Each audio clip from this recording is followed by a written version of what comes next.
Bonjour à tous. Aujourd'hui, je voudrais aborder le sujet des peurs et des mécanismes de défense.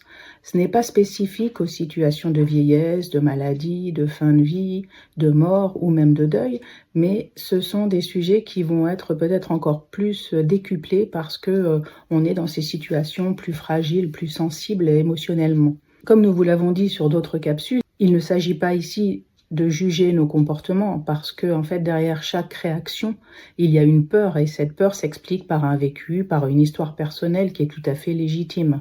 Le but aujourd'hui est d'identifier ces peurs et de savoir que ces réactions de défense sont normales. Elles sont là pour nous protéger face à une situation qui, à un moment particulier, peut être insupportable et donc on va mettre en place des mécanismes de défense qui sont inconscients. Alors pour commencer, quelles sont les peurs les plus fréquentes que l'on rencontre dans les situations de fin de vie? Eh bien, il y a la peur de souffrir, évidemment, pour la personne qui est accompagnée, la peur d'avoir mal, la peur de souffrir, que ce soit une douleur physique ou une souffrance morale, sociale. Il y a aussi la peur de faire souffrir pour les proches, faire souffrir la personne qui est malade par rapport à des comportements qu'on peut avoir ou des mots. La personne accompagnée peut avoir peur d'être abandonnée. Elle peut avoir peur de faire face à l'inconnu par rapport à une maladie, à son évolution, à la mort qui approche. Même en cas de situation de deuil, on ne sait pas comment ça va se dérouler avant de l'avoir vécu. La personne accompagnée peut avoir peur de perdre le contrôle parce qu'elle ne sait pas comment son corps va réagir, par exemple.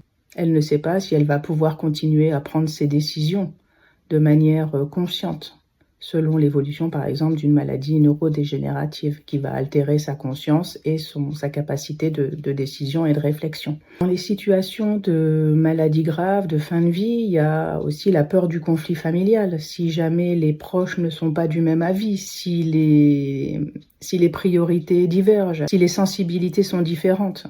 Et puis d'un côté, la personne accompagnée peut avoir peur d'être un poids pour sa famille, pour ses proches, parce qu'elle n'est plus capable de gérer son quotidien de la même manière. Elle ne veut pas faire porter cette charge à son entourage, en fait.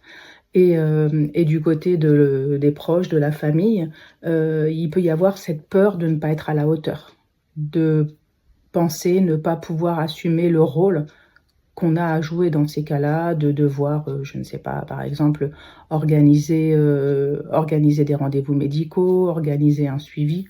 Toutes ces peurs, comme les tabous et les croyances limitantes dont on a déjà parlé, sont là par rapport à un vécu personnel, un vécu familial, et par rapport à une histoire.